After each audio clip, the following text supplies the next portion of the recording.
Guys, have we lost? After years of going unnoticed, multi-million-dollar companies have finally become aware of the existence of emulators today. And a brutal slaughter will begin to destroy each and every one of the existing emulators until not a single one remains. The first one has been Yuzu. Who knows which one will be next? A fool with no knowledge of emulators would claim all that, and yes, it is true. The Yuzu Emulators development company recently reached an agreement with Nintendo, avoiding a potential lawsuit from the gaming giant. To avoid lawsuits and similar issues, this led many to speculate that it could be the beginning of the end for emulators. But what those people didn't know is that emulators have been legal for over 20 years. That's right. During that time when computers seemed to be powered by potato energy, some popular industry emulators such as Nintendo Entertainment System and Nintendo 64 emulators were quite competent at that time. But because many of these did not reach the power of the original console, the companies were not too affected. But all that changed with two small companies in 1999, Connectix and Blim. Those familiar with this story understand the significance of these two companies in the world of emulation. But for those who have no idea who these companies are, I will summarize it right here. Connectix, a medium-sized company, developed a functional emulator called the Virtual Game Station. To develop an emulator, you cannot copy and paste any source code or content from the original console. Since all of that is protected by copyright, so what Connectix did was the procedure known as reverse engineering. Sounds a lot like Jujutsu Kaisen, doesn't it? They purchased a console, examined it in detail, figured out how each component functioned, and used that knowledge to develop the emulator with entirely original code. I also want to emphasize that all the terms I'm going to use in this video are going to be ultra simplified. First, because I don't want to overwhelm you with overly complex terms, and second, because if I start to delve deeper, I might even confuse myself with some things. So I prefer to keep everything as simple as possible. Now let's continue. After Connectix had managed to develop a functional emulator, they went to Sony itself to propose the emulator as an official program for the Macs of that time. But most likely, Sony disliked the idea of their games being played on non-Sony consoles. Ironic today, isn't it? They rejected Connectix's proposal. They knew their program's potential but launched it anyway, hoping no one would exploit it. And no wonder, the damn Steve Jobs announced with great fanfare that for only $49 you could turn your brand new and beautiful Mac into a PlayStation. It's worth noting that while the emulator wasn't official, it required original PlayStation discs to be inserted into the Mac.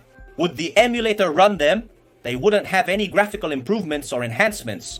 The game worked as it would on Sony's console. Sony, unwilling to stay silent, pulled a big Nintendo in less than a month. Basically to sue. But just when it seemed that Connectix's emulator was the only problem Sony had to face, Blim appeared, a ridiculously small company that had managed to create an emulator that worked even better than Connectix. Because Blim's emulator had better game optimization and even a rescaling that allowed to see 3D models in a much better resolution. Although Blim's greatest achievement was releasing the Blimcast discs, which allowed to emulate PlayStation 1 on the damn Dreamcast. I mean, it's not just that you could turn your damn Mac into a PlayStation 1, now you could even turn your Dreamcast into a PlayStation 1. The PlayStation 1's complex architecture made emulating it on the console an interesting process, because the console itself was the emulator. They couldn't just put in a program that emulated other consoles like they did on Macs. So what they did was literally create some CDs and have those same CDs emulate the PlayStation 1. But each CD could only emulate one video game due to technical limitations. The initial plan was to sell a multi-game CD, but when that proved infeasible, they opted for a completely different approach. Although only 3 were sold, the games ran well and looked better than on the original PlayStation. The games were Tekken 3, Gran Turismo 2, and Metal Gear Solid, but let's focus on the trials now. Sony claimed that the emulators were created using stolen hardware, implying that the simulators were developed by copying the proprietary code of the PlayStation 1. After months of trials, it was proven that both simulators were created with reverse engineering and neither had stolen anything from Sony's hardware. And to sum it up quite quickly, it was reached the verdict that the simulators did not infringe any kind of law. Since they were created with reverse engineering, they were completely legal, thus setting a precedent. You see, in many countries, if you get caught multiple times for the same crime, they can apply different punishments to you. But in the United States, trials fall under case law, setting a precedent. Since these two companies won the trial, they set a precedent. Thus, all reverse-engineered emulators were legalized. It seems like I'm describing a domain expansion from Jujutsu Kaisen, at least in the United States, although many emulators originate from there. So well, and that was just the beginning. So if one day you wonder whether emulators are legal or not, remember that they are, and also remember that they are Because Sony simply got pissed off, but well, now we know that simulators as such are legal. However, what about the games? Well, that indeed is another topic. You see, when you buy a game, you acquire its license, which allows you to do whatever you want with that game as the owner. If you want to play it on the console, put it in some strange adapter that allows you to play your own game on your computer, thanks to a legal emulator. Or put the game on a shelf and never play it. It's entirely up to you. The problem arose when people, upon buying their games, started uploading them to their computers and then to the internet so that anyone could play them. And this is indeed illegal. This explains why emulators have often avoided significant legal repercussions from major corporations. We've seen multiple instances where sites hosting video game ROMs were shut down for copyright infringement. As far as I know, while emulators are completely legal, and you as a user can technically put some game you own on your PC to play on an emulator, you can't upload the video game for everyone to download. If we get Ultra and Per Megas, purists will insist on the rules. Nintendo itself says that even if you pay for a copy of the game, you have no right to modify it to play it on any platform other than theirs. Doesn't this sound very similar to PC video game piracy? Because of course, we all know that downloading games from the internet without paying is illegal, but no one takes it seriously. Well, it's not like the Federal Bureau of Investigation is going to come looking for you at your house because you downloaded pirated Minecraft. Over the years, it has been shown that one of the most effective ways to combat piracy is to provide consumers with the means to consume the product legally, with Steam being the prime example. A platform for safely buying games that provides users with attractive deals. Gabe Newell, the most recognizable face of Valve and Steam, stated this was the best way to combat piracy, offering users all possible facilities so that they don't have to resort to piracy. Well, while Steam is not the absolute cure for piracy, it helps a lot that they provide us with facilities to acquire these products. Netflix is another example of the roughly 40 streaming services currently scattered around. The time when Netflix was virtually the sole platform of its type. The platform's most appealing feature was its accessibility for watching movies and series. Now, having said all this, let's think, does Nintendo really make it easy for users to play video games from previous eras? Let's see, while there were consoles with pretty good backward compatibility like the Wii, which was compatible with the GameCube, or the Nintendo DS, which was compatible with the Game Boy Advance. Surprisingly, Nintendo also ventured into the world of emulators. Yes, there's probably more than one Nintendo fan who, upon hearing that Nintendo itself created emulators, would have their jaws drop to the floor. But let's say that these emulators were more than anything specific cases. You'll see. Nintendo created 2 Nintendo Entertainment System emulators with the release of the first Animal Crossing game, similar to the game itself. It first came out in Japan for the Nintendo 64, and then it came out on the GameCube. For the rest of the world, 2 Nintendo Entertainment System emulators were developed for both versions. The most intriguing case came with the GameCube release of Zelda: Ocarina of Time and Majora's Mask, originally released for the Nintendo 64. Instead of porting the full games to the GameCube, they created 2 emulators specifically for those games. But as I said, these 2 are nothing more than specific and quite isolated cases. However, Nintendo's genuine desire to preserve games from past generations was most noticeable with the Wii's release. The Wii had backward compatibility for GameCube games and the Virtual Console, which allowed you to play older video games. Pay attention to Nintendo Entertainment System, Super Nintendo, Nintendo 64, Sega Genesis, GameCube, and Wii games. You were happily enjoying your Nintendo Wii, occasionally purchasing games for the Virtual Console, playing things that perhaps you never had the chance to play because of your age. That changed on the fateful day in 2019 when the Wii store completely closed. So while you could continue playing those games that you had downloaded, all those games that you did not download, you could never have them again. Unfortunately, it appears to be legally permissible, despite being the anticipated legal alternative from Nintendo. Where would we be allowed to play the old Nintendo catalog at a resolution that, while not the best, was at least something, but that's the thing.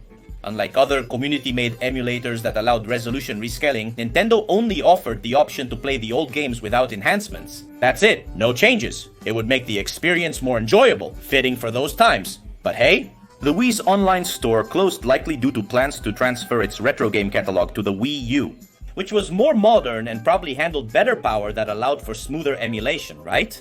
And the saddest thing is that while many of us saw how original Nintendo games from a long time ago were becoming increasingly difficult to obtain and play legally, Nintendo was doing its best to remove any page or site that illegally stored ROMs.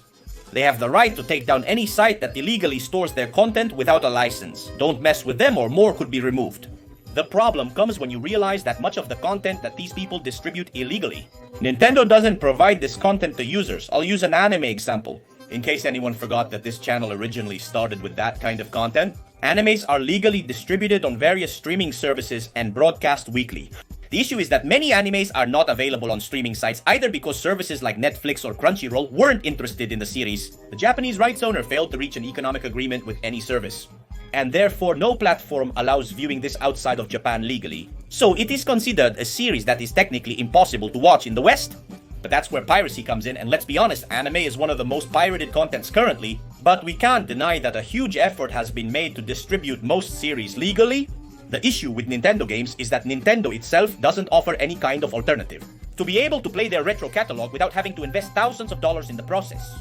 Because yes, maybe you are a Nintendo fan who, in addition to having 40 hard drives full of CP stuck in the crack, do you have enough money to be able to buy an original game and the console in question? But let's see, if I wanted to play Pokemon Emerald legally, would I have to?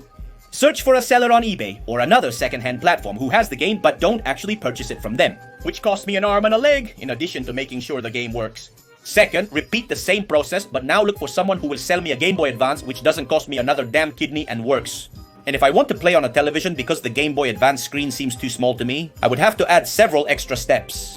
Third, search eBay for a functional GameCube. Fourth, find the adapter that connects the Game Boy Advance to the GameCube. At last, I could finally enjoy playing Pokemon Emerald on my TV, completely legally. But Beals, you just said yourself, is it completely possible to play retro games legally? You just have to find a way. Look, shut up.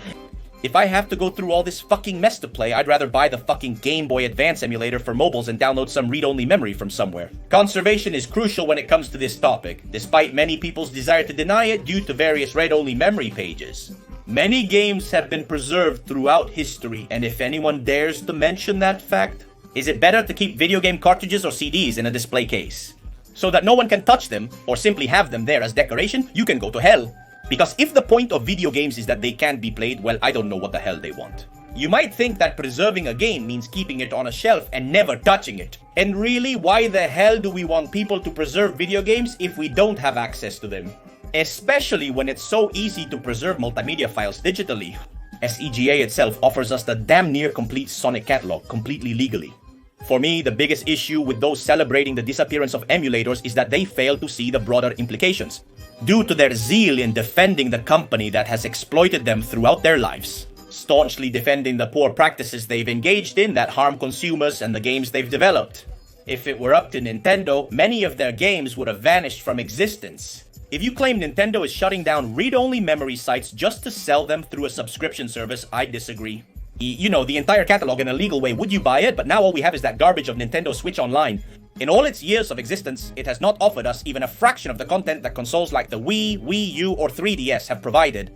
And look, Nintendo has the complete right to close the read-only memory pages it wants. After all, it's their IPs that are being compromised. But it's undeniable that Nintendo's act is quite nefarious. Being aware of how much people appreciate their past generation video games, they eliminate any trace of them, without offering an alternative to play their games, which I'm sure they could have provided. In the next Nintendo Direct, the Big N announces that Nintendo Switch Online will increase in price. But in exchange, they will practically give us the entire catalog of consoles prior to the Wii or the GameCube. The internet would explode and all Nintendo fans and non-fans would go crazy, but that's something that's not going to happen. Anyway, I want to talk about one last topic before moving on to what everyone knows happened recently, and that is optimization. Yes, we all know that with the Nintendo Switch, Nintendo itself wanted to put aside the graphic power and focused on creating a fun experience for everyone. The problem is that as time goes by, video games become increasingly heavy and complex, and the architecture of the Nintendo Switch does not make the job any easier for many developers. Frankly, not every Nintendo game has a theme as incredible as Zelda, Breath of the Wild, or Tears of the Kingdom. Truthfully, it's a miracle that those two games perform so well on the Nintendo Switch, as we all know and believe. As a Nintendo Switch player, one may occasionally notice that the console or a particular game doesn't perform optimally. So sometimes one simply wants to use the emulator to play the game they bought in a more optimal way. Because yes, I, as much of a PC enthusiast as I am, also have my Nintendo Switch there, Pokemon Let's Go Edition, and I have my games bought completely legally. So I've never seen anything wrong with emulating a video game on my PC that I bought completely legally. Some Nintendo fans give you a hard time for even doing that, honestly. That's the thing. I'm not in favor of piracy in general, in fact I see it as very bad. People should understand that pirating current Nintendo games, for instance, is unethical. It's not just that you're screwing over Nintendo, screw Nintendo, they're millionaires. You're also screwing over the artists, those workers, those smaller people who are the ones who really work. Okay, are you screwing over the suited millionaire people who play golf every Saturday? But the ones you're really screwing over are those people whose family, their livelihood depends on their work. And then piracy has caused many studios to close and a lot of talent to be lost. One thing is to emulate and play video games from '99. Another thing we will explore soon is pirating games that have just released or have not even launched yet. Are you familiar with that practice? What it is to be a criminal, basically, and harm people who don't deserve it. Because that which you are pirating, that which you are enjoying for free, has someone worked on it? If a company doesn't get a return on an employee's work, they may unceremoniously fire that humble, long-time worker. Is that what you want to know? Nintendo Switch games are available in both physical and digital formats. If you, as an individual, do not have the monetary resources to afford spending on games for your console, then that's your own business. I consider myself fortunate because I can afford it. I've worked hard to be able to afford my hobbies. But one thing is pirating video games, which you can easily buy, even having the resources to do so, and another is pirating games from years ago, which are practically impossible to find. Guys, it's different. Don't be extremists. Know how to distinguish between right and wrong. It's not that complicated, I'm serious. Find a middle ground. Extremes are pointless. That's my main issue with those who disparage emulators and their users. Without emulators, I wouldn't have discovered many Nintendo franchises that are now very hard to find and play legally. But thanks to people online who shared these games they owned, I've been able to experience them myself. As a final honest message before the most important part of the video, to all Nintendo fans, demand that the company treats us as we deserve. If a multi-million-dollar company doesn't treat us properly, don't try to defend or justify it, express and show your dissatisfaction with it. Yes, Sony, you're terrible. Because right now, Nintendo has the employees and resources necessary to bring their old games to the present legally. Above all, Nintendo has fans who would embrace a complete retro game catalog instead of the limited offering currently available on Nintendo Switch Online. Many people don't understand that without fans, the company is nothing. Now, let's move on to the important stuff. Is that so? I just gave you a ridiculously long introduction about the whole history of emulators and the moral dilemma it represents for users. I'm like something fierce. Yuzu, a prominent Nintendo Switch emulator, was recently hit with a lawsuit by Nintendo. And it was with this fact that the discussion on the internet about emulators and their morality was unleashed.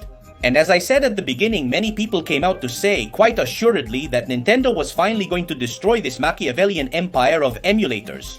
Interestingly, the lawsuit was not due to it being an emulator. Here's where it gets intriguing. Because as I have made quite clear, emulators are 100% legal. What is illegal is downloading games from the internet. What usually happens is that the creators of the emulator leave it there for people to download, and it's up to the same people to look for the ROMs. The emulator itself is not involved in anything illegal, and the user is responsible for how they use the program. The problem with Yuzu is that they were neither very smart nor very discreet about the things they did behind the scenes, those illegal and immoral things they did. Many emulators currently require specific console codes to work. I reiterate that I do not fully understand these terms and I am simplifying them as much as possible, so if there is someone watching this who knows much more about hardware than I do, feel free to respectfully correct any mistakes I may have made in the comments. As I mentioned, console codes are required, and while the emulator is made with reverse engineering and is not illegal, the codes are indeed owned by Nintendo and they are illegal. Surprisingly, the Yuzu emulator openly delivered the codes to the public. Let's get to the essential part that everyone knows. Tears of the Kingdom. When the sequel to Breath of the Wild was about to hit the market, the aforementioned game leaked a week earlier. Yuzu had a Patreon where they received voluntary donations. And on that Patreon, if you paid a fairly high sum of money, they would give you a copy of Yuzu, ready to run the Tears of the Kingdom and the game itself. But the only way to get a copy of the game, a week earlier, was through an illegal pirated copy. According to the lawsuit documents, Nintendo's lawyers paid for Yuzu's Patreon to enforce their case against the emulator. Paying a large sum granted access to a private Discord server. Upon investigating, they discovered that the Discord server administrators were sharing illegal Nintendo-related material, whether it be links to read-only memory pages or the codes I mentioned a moment ago, which remember are indeed owned by Nintendo and also illegal. The Yuzu page also linked to resources for extracting encryption codes from Nintendo consoles, which is even more 10. But well, all of this seemed like it was going to go to trial. However, Yuzu's lawyers decided that the victory was uncertain and opted for a financial settlement instead. So the developers of ESO ended up paying $2.4 million. I wish I had this. Where did they get it from? And they completely shut down the development of Yuzu and Citra, the Switch and 3DS emulators, which, the 3DS one? It works perfectly for everything except the Switch, which stays there. Ultimately, I wanted to share my view on emulators and their significance for the industry in this video. Emulators are entirely legal, contrary to the belief of some. However, pirated games are illegal. Everyone is entitled to their own opinion on this matter. Also, Yuzu is not the only Nintendo Switch emulator out there. While it may be the most popular, it's not the only one. Hopefully, Ryujix hasn't had any questionable dealings that would lead to a lawsuit from Nintendo. After narrating all this, I feel strange, as this entire lawsuit was for something quite horrible. I constantly discuss game preservation and how companies like Nintendo sometimes fail to preserve games optimally.